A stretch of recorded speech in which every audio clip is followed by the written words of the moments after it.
La disparition mystérieuse des enfants du village. Dans ce petit village niché entre les collines et la rivière, la vie suivait son cours paisiblement. Mais parfois, derrière les moments les plus ordinaires, le destin prépare des épreuves inattendues. Un jour, un événement bouleversa la tranquillité de ses habitants. Dans ce petit village africain entouré de collines verdoyantes et bordé par une rivière scintillante, le ciel est teinté de nuances dorées et rosées, et les premiers rayons de soleil illuminent chaque matin les toits de chaume des maisons. Comme tous les jours, les femmes portent des paniers remplis de légumes ou de calebasses d'eau, tandis que certains hommes réparent des filets de pêche ou préparent leurs outils pour le travail dans les champs. Dans un coin près de la rivière, un groupe d'enfants rit aux éclats. Ils courent, sautent et jouent à différents jeux traditionnels. Parmi eux, Fally, un garçon de 8 ans, se distingue par son énergie débordante. Fally, vêtu d'un simple pagne, court joyeusement en poussant un cerceau de bois avec un bâton. Il rit aux éclats chaque fois que le cerceau fait un écart brusque, mais il le rattrape habilement. Sa démarche pleine de vie attire les regards attendris des adultes. Sa mère, Awa, l'observe depuis l'entrée de sa maison. Elle essuie ses mains sur un pagne qu'elle porte autour de la taille, un sourire chaleureux illuminant son visage. Ses yeux suivent les mouvements de Fally avec une douceur protectrice. Ce garçon, toujours plein d'énergie. Que ferait-il sans ce cerceau, murmure-t-elle à une voisine, qui lui répond par un rire complice. Le bruit apaisant de la rivière et le chant des oiseaux ajoutent une touche de sérénité à la scène. Tout semble parfait, comme un tableau vivant de la vie villageoise. Les enfants rient et jouent près de la rivière, tandis que les adultes s'affairent aux tâches quotidiennes. On aperçoit Fally, courant avec un cerceau en bois qu'il pousse avec un bâton. Sa mère, Awa, l'observe de loin avec un sourire tendre. Le soleil commence à décliner. Awa, préoccupée de ne plus voir Fally, l'appelle depuis sa maison, « Fally. Fally, rentre maintenant, le dîner est prêt. » Mais aucun rire ni réponse ne lui parvient. Elle sort dans la cour et demande aux autres enfants où se trouve son fils. Il hausse les épaules, disant l'avoir vu s'éloigner vers la rivière. Une inquiétude palpable envahit Awa. Elle alerte les voisins. Une petite foule se forme. Tous commencent à chercher Fally, chacun l'appelant par son nom. La rivière, bordée d'herbe haute, devient le premier lieu fouillé. Un cri retentit, une femme a trouvé une chaussette mouillée et un petit jouet en bois à quelques mètres de l'orée de la forêt. Awa accourt, prend l'objet dans ses mains tremblantes et le reconnaît immédiatement comme celui de son fils. Ce jouet, si familier, devint le premier indice dans une série de disparitions inexplicables. Les recherches se poursuivent. Des hommes s'enfoncent dans la forêt, mais le silence inquiétant de l'endroit les fait rebrousser chemin. Les anciens du village, consultés, parlent de prudence. La nuit tombe. Ce n'est pas un endroit où nous devons nous aventurer après le coucher du soleil. La nuit tombe sur le village. Awa, inconsolable, est entourée de femmes qui tentent de la réconforter. Les hommes discutent, et si c'était un animal sauvage? Ou pire, les esprits des bois? Un silence envahit le groupe. Les légendes locales, oubliées depuis longtemps, reviennent en mémoire. Des anciens murmurent. La rivière et la forêt ont toujours été des lieux sacrés. Peut-être avons-nous offensé les esprits? Certains villageois commencent à verrouiller leurs portes, à interdire aux enfants de sortir. Une tension palpable s'installe, et les regards deviennent méfiants, comme si chacun soupçonnait l'autre d'avoir un rôle dans la disparition de Fally. Le village est plongé dans une atmosphère lourde. La disparition de Fally hante chaque foyer. Les femmes se chuchotent des prières en pilant le mil, les hommes discutent à voix basse près de la rivière, et les enfants restent enfermés dans leur maison, leur rire ayant disparu comme un écho lointain. Au centre du village, une réunion est organisée sous le grand baobab, l'arbre sacré où les villageois se rassemblent pour les décisions importantes. Les anciens, figures respectées du village, sont assis en cercle.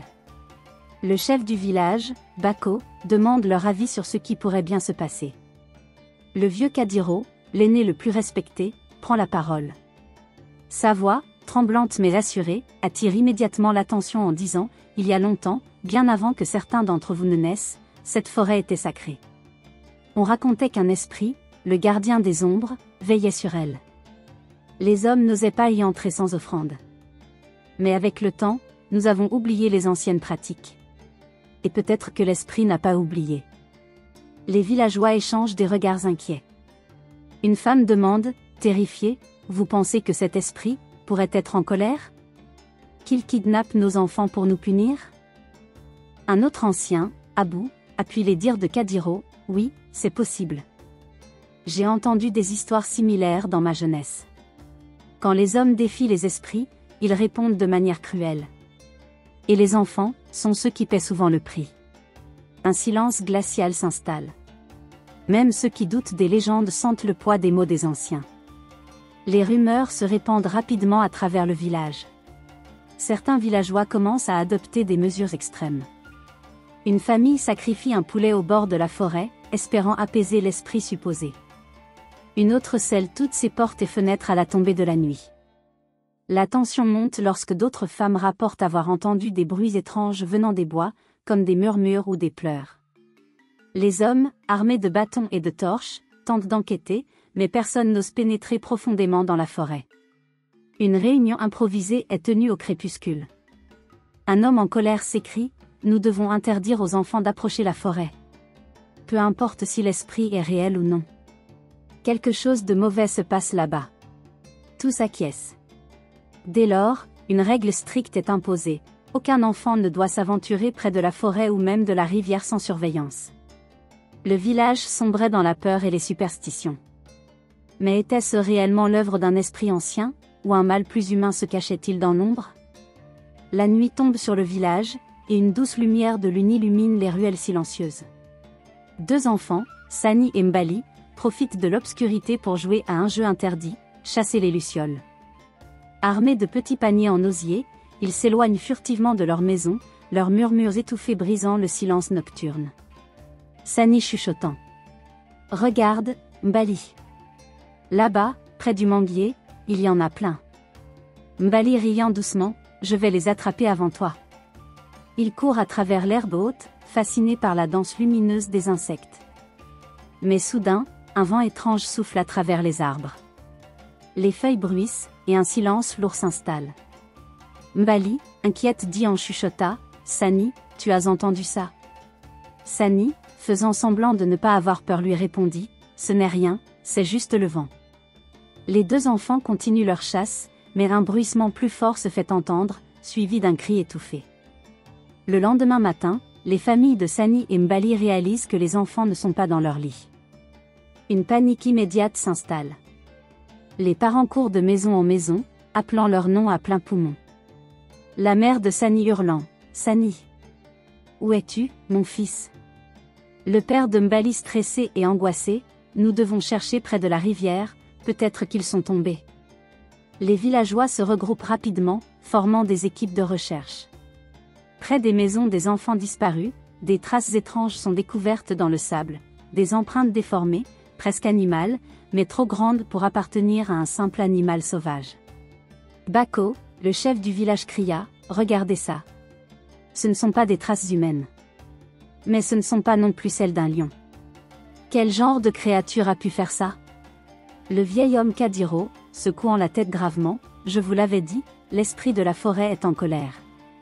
Ces enfants ont dû s'aventurer là où ils n'auraient pas dû. » Une femme nommée Binta pointe les empreintes avec un doigt tremblant, « Regardez, elles vont en direction de la forêt. » Le groupe s'arrête à l'orée des bois, n'osant aller plus loin.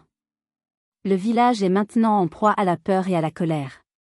Les villageois se rassemblent autour du baobab pour discuter des événements, mais les émotions sont à fleur de peau. Bako cria, « Écoutez-moi tous. Nous devons rester unis et trouver une solution. Divisons-nous en équipes pour continuer les recherches. » Le vieux Alassane, en colère dit, « Unis, dites-vous? Mais qui sait si ce ne sont pas des hommes parmi nous qui enlèvent ces enfants? » Nafi, horrifié explosa, « Comment pouvez-vous dire une chose pareille? Ce village est comme une famille. » Le vieux Alassane répondit, « Une famille? Alors pourquoi nos enfants disparaissent les uns après les autres? Quelqu'un ici cache peut-être un terrible secret. » Les accusations commencent à fuser.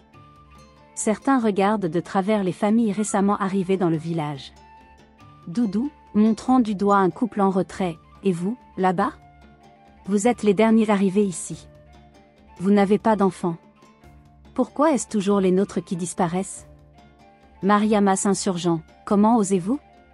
Ce n'est pas parce que nous n'avons pas d'enfants que nous sommes responsables. Bako éleva la voix. Silence.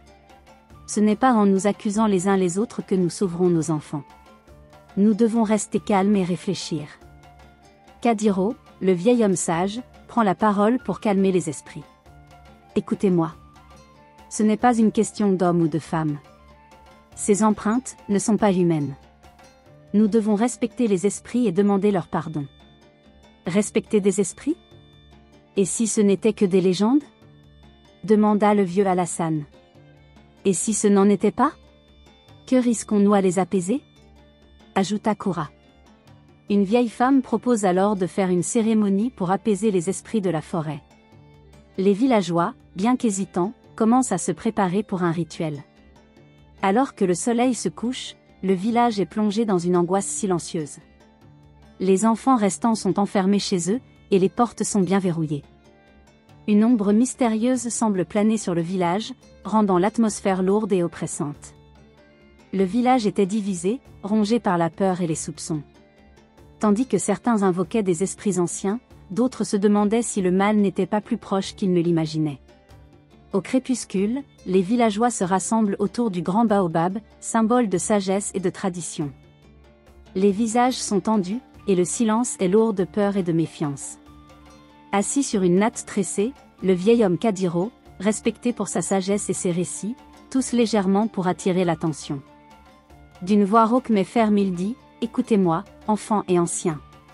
Ce n'est pas la première fois que des troubles s'abattent sur notre village.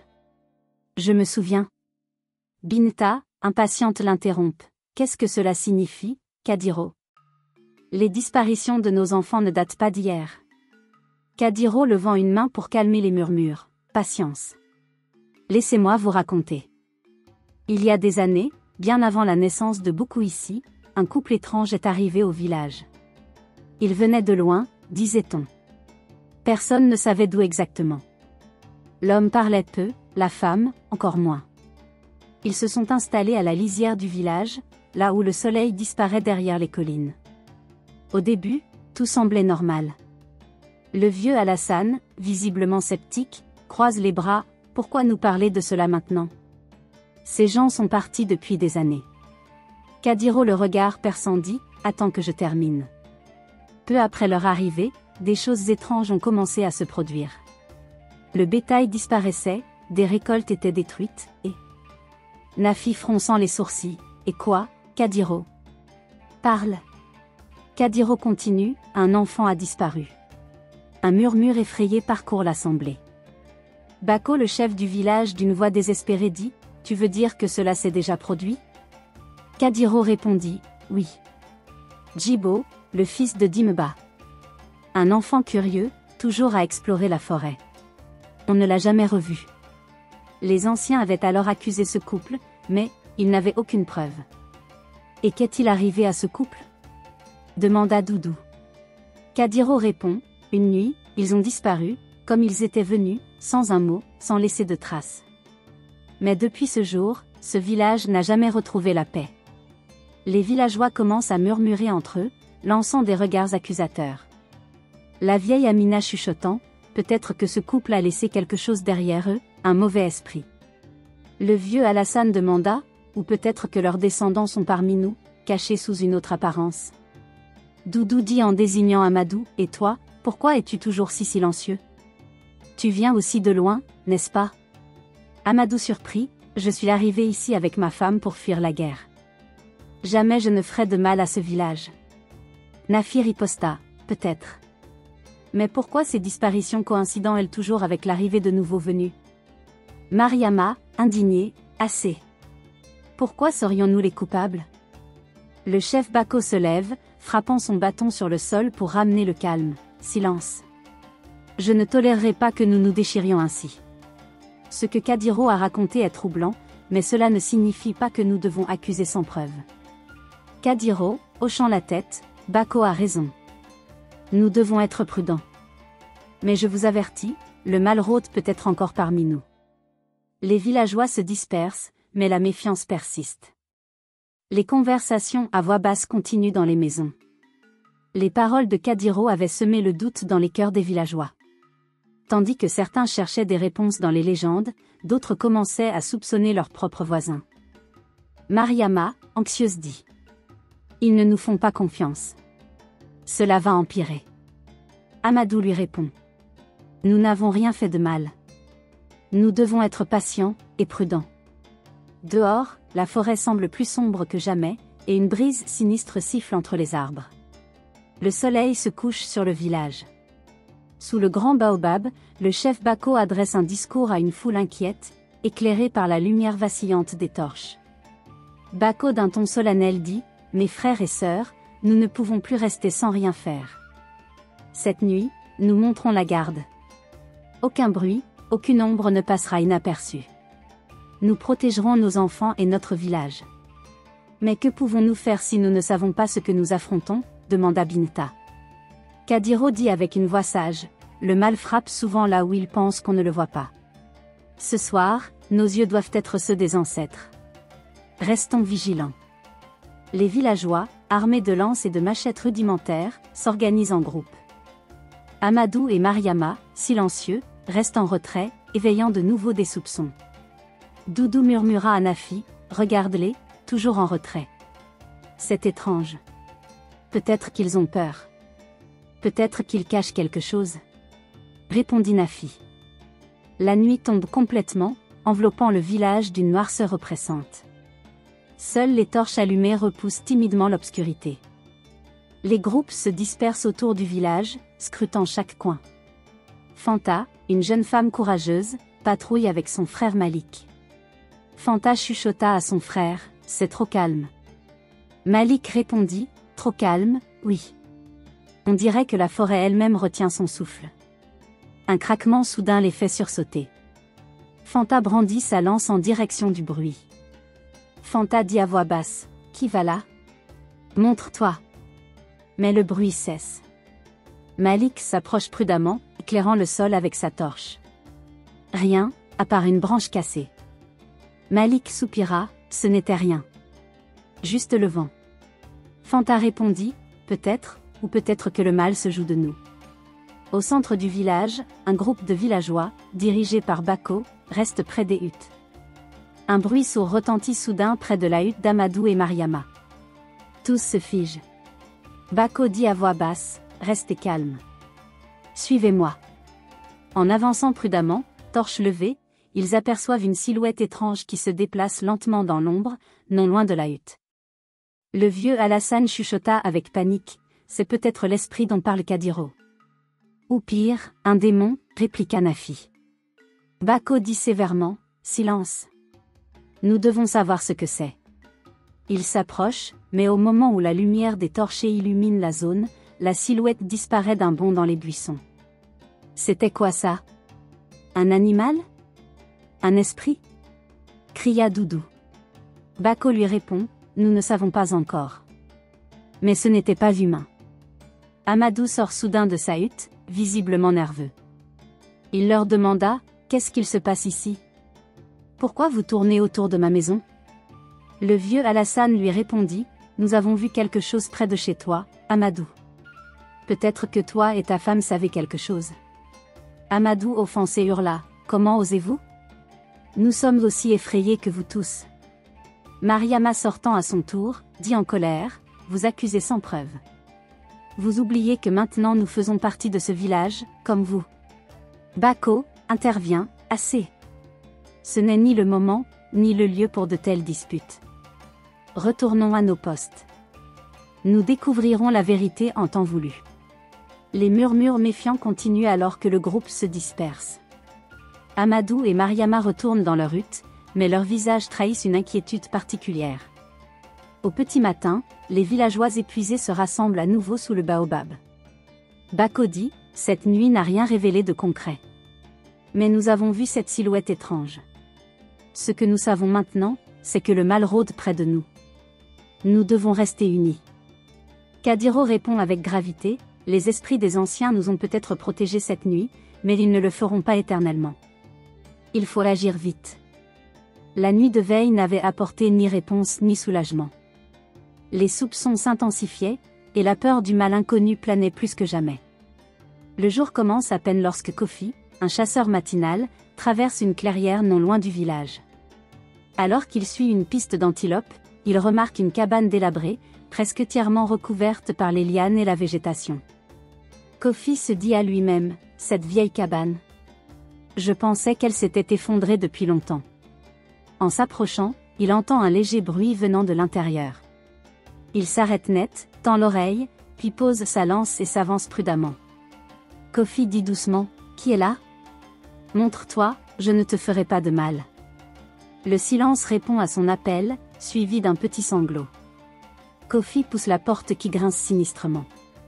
À l'intérieur, il découvre un garçon recroquevillé dans un coin sombre, tremblant et couvert de boue. Kofi, d'une voix choquée, par les ancêtres. C'est Tano. Le garçon, Tano, lève des yeux remplis de terreur mais ne dit rien. Kofi dit calmement, Tano, c'est moi, Kofi. Tu es en sécurité maintenant. Viens, rentrons au village. Mais Tano secoue la tête frénétiquement, ses lèvres tremblantes laissant échapper un mot à peine audible. Tano chuchota, ombre. Kofi arrive au village, portant Tano sur son dos. Les villageois, alertés par les cris de ses proches, se rassemblent rapidement autour d'eux. Sa mère Halima accourant, Tano. Mon fils, il est vivant. Elle le prend dans ses bras, mais Tano reste figé, son regard vide fixé sur le sol. Bako dit en s'approchant, où l'as-tu trouvé, Kofi? Dans l'ancienne cabane près de la clairière. Il était seul, effrayé, comme s'il fuyait quelque chose, répond Kofi. Qu'a-t-il dit? A-t-il vu quelque chose? Demanda le vieux Alassane. Kofi, d'une voix hésitante dit, il n'a presque rien dit. Juste un mot. Ombre. Un murmure collectif se répand dans la foule. Les ombres? Ce sont elles. Elles viennent chercher nos enfants. Exclama Nafi. Kadiro dit d'un ton grave, calmez-vous. Ce garçon a vécu un traumatisme. Il faut le laisser se reposer avant de tirer des conclusions. Plus tard dans la journée, Bako, Kadiro et quelques villageois se rassemblent dans la hutte d'Halima, où Tano repose sur un tapis. Kadiro s'assoit près de lui, essayant de le calmer. Kadiro s'adresse à Tano d'une voix douce. Tano, mon garçon. Tu es en sécurité ici. Personne ne te fera de mal. Mais nous devons savoir ce qui t'est arrivé. Peux-tu nous raconter? Tano reste silencieux, les yeux toujours fixés sur un point invisible. Halima le suppliant, mon fils, parle. Dis-nous ce que tu as vu. Nous devons comprendre pour protéger les autres. Finalement, Tano murmura d'une voix brisée, elles étaient partout. Les ombres. Elle murmurait. Elle me suivait. Bako fronçant les sourcils, les ombres? Quelles ombres, Tano? L'enfant pointa faiblement vers la fenêtre, là où les arbres projettent des silhouettes mouvantes sous la lumière du soleil. Tano répond avec une voix terrifiée, elles prennent tout. Elles ne veulent pas qu'on parle. Après avoir quitté la hutte, les villageois rassemblés discutent avec agitation. Les ombres. Ce sont elles qui nous punissent pour avoir coupé les arbres sacrés, demanda Nafi.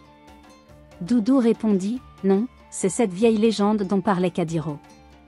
Un esprit protecteur qui sème le chaos parmi nous. Koura très en colère dit, peu importe ce que c'est. Nous devons éloigner nos enfants encore plus de ces bois. Bako dit à voix haute. Silence. Nous devons rester unis, pas céder à la panique. Si quelque chose rôde dans nos terres, nous le découvrirons. Le soleil commence à se coucher, plongeant le village dans une lumière dorée qui fait paraître les ombres plus longues et menaçantes. Tano était revenu, mais les réponses, elles, restaient hors de portée. Le mot ombre suffisait à semer la peur.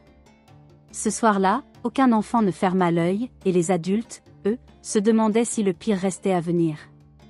Au cœur du village, les discussions deviennent de plus en plus intenses autour du couple étrange, Mariama et son mari, Mamadou, qui vivent dans une hutte à la lisière de la forêt. Avez-vous remarqué? Ils ne participent jamais aux veillées, dit Bineta. Et ils ne viennent plus au marché. On dirait qu'ils évitent tout le monde, répond le vieux Alassane. Nafi, dit à voix basse, hier soir, j'ai vu Mariama sortir avec un grand sac. Quand je lui ai demandé ce qu'elle faisait, elle m'a ignoré et a disparu dans les bois. Doudou d'un ton prudent dit, attention à ce que vous dites. Ce ne sont peut-être que des coïncidences. Kofi dit d'un ton grave, trop de coïncidences tuent le hasard. Leur comportement est étrange depuis longtemps. Il faut les surveiller. Alors que la méfiance grandissait, l'ombre du doute enveloppait de plus en plus Mariama et Mamadou. Mais les villageois hésitaient, comment accuser sans preuve? Dans leur hutte, Mariama et Mamadou discutent à voix basse. La lumière vacillante d'une lampe à huile projette leurs ombres sur les murs. Mariama inquiète dit, les villageois commencent à parler. Ils nous observent. Mamadou répond d'une voix agitée, laisse-les parler. Ils ne savent rien. Personne ne doit s'approcher de cette hutte. Et si quelqu'un découvre, tu sais, ce qu'il y a sous le plancher? Demanda Mariama. Mamadou se lève brusquement, fixant Mariama avec un regard perçant. Mamadou répond froidement, personne ne découvrira rien. Tant que tu fais ce que je dis, tout ira bien. Pendant ce temps, Bako, Kadiro et quelques jeunes hommes, armés de lances, se cachent près de la hutte, observant les lieux. Bako chuchota, regardez leur lumière. Ils ne dorment pas. Ils discutent encore. Kadiro répondit, peut-être qu'ils cachent quelque chose. Mais que pourrait-on trouver ici qui explique la disparition des enfants? Soudain, un bruit sourd se fait entendre depuis l'intérieur de la hutte. Les hommes se figent. Saro, un jeune homme du village, effrayé demanda, qu'est-ce que c'était? Chut! Restons calmes. Attendons qu'ils sortent. Ordonna Bako. Plus tard dans la nuit, Mariama sort de la hutte, un sac sur l'épaule. Elle avance rapidement vers la forêt, jetant des regards nerveux autour d'elle. Kofi dit à voix basse, là. Elle va dans la forêt. Suivez-la. Les hommes se mettent en marche, restant à distance. Mariama atteint une clairière et commence à creuser un trou peu profond avec ses mains. Elle y dépose le sac. Bako dit d'une voix forte, Mariama. Que fais-tu ici en pleine nuit? Surprise, elle se retourne vivement, son visage blême. Rien. Ce n'est rien. Rentrez chez vous, ce ne sont pas vos affaires. Répond Mariama. Les hommes s'approchent, mais Mariama s'enfuit, disparaissant dans l'obscurité de la forêt. Kofi et Bako creusent rapidement pour récupérer le sac. À l'intérieur, ils trouvent des vêtements d'enfants. Saro, d'une voix horrifiée s'exclama, par les ancêtres. Ce sont les affaires des enfants disparus. Kadiro hurla, ce n'est pas une coïncidence. Nous devons confronter Mamadou. Les villageois, alertés par les hommes, se rassemblent devant la hutte de Mamadou. Halima, la mère de Tano, est parmi eux, en larmes. Halima cria, Mamadou. Sors immédiatement. Que as-tu fait à nos enfants? Mamadou ouvre la porte, l'air calme mais avec une lueur de méfiance dans les yeux. Pourquoi tout ce vacarme? Qu'est-ce que vous voulez? Demanda Mamadou. Bako dit en brandissant le sac, explique ceci, Mamadou. Ce sac était enterré dans la forêt, rempli des vêtements de nos enfants disparus. Mamadou répond d'un ton neutre, je ne sais pas de quoi vous parlez. Ce n'est pas le mien. Binta en colère dit, ne mens pas. Pourquoi toi et ta femme, vous vous comportez comme des étrangers alors que vous vivez ici depuis des années? Mamadou recule légèrement, mais reste silencieux. Kadiro lui dit, si tu n'as rien à cacher, laisse-nous fouiller ta hutte. Mamadou très furieux cria, vous n'avez pas le droit. Bako lui répond, nous avons tous les droits si cela concerne nos enfants. Écarte-toi. Alors que les villageois se préparent à entrer, Mariama réapparaît, son visage figé de terreur. Mariama hurla, arrêtez. Vous ne savez pas ce que vous faites. Le mystère autour de la hutte et du couple étrange atteignait son apogée. Mais les réponses, bien que proches, restaient enfouies sous le poids du silence et de la peur. La nuit est sombre, le village silencieux. Les chiens commencent à aboyer, brisant la tranquillité. Les villageois sortent de leur hutte avec des lampes en main. À la lueur tremblotante, une silhouette frêle apparaît au loin, titubant sur le chemin poussiéreux. Awa, la mère de Fali, cria, qui va là? La silhouette s'approche lentement, révélant un garçon amaigri et couvert de boue. Kofi s'écria, par les ancêtres. C'est Fali. Les villageois se rassemblent rapidement autour de lui, Awa le prenant dans ses bras. Awa très ému dit, Fali. Tu es vivant. Où étais-tu? Fali éclate en sanglots, tremblant de peur. Fali, dit d'une voix cassée, ils m'ont emmené, dans un endroit sombre, je voulais rentrer, mais, ils m'ont enfermé. Les murmures se propagent dans la foule. Qui t'a fait ça, Fali?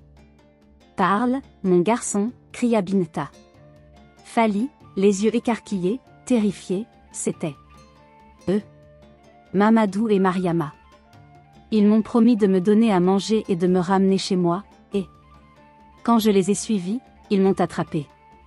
Le retour de Fali, bien qu'une lueur d'espoir, plongea le village dans une peur encore plus grande. Ces paroles révélaient un complot terrifiant. Fali est assis dans la case de Kofi, entouré de quelques villageois. Awa lui tend une calebasse d'eau qu'il boit avidement. Kofi dit calmement, raconte-nous tout, Fali. Nous devons savoir. Fali hésite, ses mains tremblant encore puis commença, ils m'ont trouvé près de la rivière. Mariama m'a dit qu'elle avait une bonne bouille chez elle. Je l'ai suivie. Nafi, dit d'un ton horrifié, les enfants, ils savent toujours comment les attirer. Fali continua, quand je suis entré dans leur hutte, tout est devenu noir. Quelque chose m'a frappé à la tête, et je me suis réveillé dans un endroit sombre. Où était cet endroit? Demanda Kadiro. Fali chuchota, une cabane, loin dans la forêt. Il y faisait froid. Ils m'ont gardé là, ils parlaient de me donner à des hommes méchants qui donnent de l'argent. Un silence glacé envahit la pièce. Awa dit en pleurant, ce ne sont pas des humains, ce sont des monstres. Fali dit, quand ils sont partis cette nuit, j'ai vu une petite fenêtre. J'ai forcé avec mes mains, et j'ai couru jusqu'ici. Kofi, d'une voix résolue dit, ce couple ne peut plus vivre parmi nous. Nous devons les confronter avant qu'ils ne disparaissent. Dehors, la tension monte. Les villageois, furieux, se rassemblent avec des torches. Le vieux Alassane dit, cela fait trop longtemps qu'ils vivent dans l'ombre. Ils doivent payer pour ce qu'ils ont fait. Koura hurla, et si Fali dit vrai? Combien d'enfants ont-ils déjà vendus? Kadiro lève la main pour calmer les esprits et dit, nous devons être prudents. Si nous les accusons, ils pourraient s'échapper. Organisons-nous. Mais que faire? Attendre encore? Pendant ce temps, ils pourraient disparaître, demanda Binta. Kofi lui répond, ils ne partiront pas. Nous bloquerons les chemins et garderons un œil sur leur hutte. Les villageois acquiescent, bien que la colère soit palpable dans leur voix. La nuit est tendue. Des groupes de villageois patrouillent près de la hutte du couple. Au loin, une faible lumière vacille à l'intérieur. Doudou chuchota, regardez. Ils ne dorment pas. Que mijotent-ils encore? Peu importe. À la première lueur de l'aube, nous agirons, répond Kofi. À l'intérieur de la hutte, Mariama est nerveuse, rangeant des sacs tandis que Mamadou inspecte la porte. Mariama murmura, Fali s'est échappé. Ils savent tout. Nous devons partir. Mamadou serra les dents, si nous partons maintenant, nous ne ferons qu'éveiller davantage leurs soupçons. Attendons qu'ils baissent leur garde. Dehors, les murmures des villageois se font entendre, et l'étau semble se resserrer autour du couple. Avec le retour de Fali, les masques commençaient à tomber. Mais une question restait en suspens, le couple aurait-il le temps de fuir avant que la vérité ne soit totalement révélée? Le soleil se lève sur un village en ébullition. Les villageois, armés de bâtons, de torchers et de machettes, encerclent la hutte du couple suspect. L'atmosphère est lourde, les murmures se mêlent à la tension palpable. Kofi dit d'une voix ferme, Mamadou. Mariama. Sortez immédiatement. Nous savons ce que vous cachez. Un silence inquiétant répond à son appel. Awa dit en serrant les poings, ils osent encore se taire après tout ce qu'ils ont fait à nos enfants. Brisons la porte. Ils ne doivent pas s'enfuir. Cria le vieux Alassane. À l'intérieur de la hutte, Mamadou et Mariama échangent des regards paniqués. Mariama, tremblante chuchota, ils savent tout. Nous sommes finis. Mamadou lui répond en serrant la mâchoire. Laisse-moi parler. Peut-être qu'ils ne trouveront pas de preuves. Mais avant qu'ils ne puissent bouger, la porte est enfoncée par un groupe de villageois mené par Kofi. Pas un geste. Parlez maintenant ou préparez-vous à subir notre colère. Cria Kofi. Nous n'avons rien fait. Vous vous trompez. S'écria Mariama. Les villageois commencent à fouiller frénétiquement la hutte. Sous le lit, dans des jarres et même dans les murs, rien n'échappe à leur inspection. Doudou cria en tenant une chaussure d'enfant, regardez. Cette chaussure appartient à Fali. Binta montra une poupée cassée, et ceci? C'était celle de la petite Kadidiatou. Les cris de colère s'élèvent parmi les villageois. Awa en larmes, dit, vous êtes des monstres. Comment avez-vous pu? Mariama dit d'une voix hystérique, ce n'est pas ce que vous croyez. Nous avons trouvé ces objets dans la forêt. Kofi, d'un ton furieux dit, mensonge. Nous savons ce que vous faites. Les enfants ne disparaissent pas par magie. Parlez maintenant, ou nous ferons justice nous-mêmes. Acculé, Mamadou finit par craquer sous la pression croissante. Il baisse la tête, évitant les regards. Mamadou dit avec une voix brisée, d'accord. D'accord, c'est vrai. Nous avons fait des erreurs. Mais, nous n'avions pas le choix. Pas le choix? Vous avez volé nos enfants, répliqua Nafi en colère. Mamadou continua en pleurant, nous étions désespérés. Ils nous ont promis de l'argent en échange. C'était ça ou? C'est vrai. Mais nous n'avons jamais voulu de mal. Nous pensions qu'ils seraient, bien traités, dit Mariama en sanglots. Awa Ordel leur demanda, bien traités? Livrés à des esclavagistes? Que les ancêtres vous maudissent. Kofi dit d'un ton glacial, où sont les autres enfants? Parlez maintenant. Ils les emmènent par le fleuve, la nuit.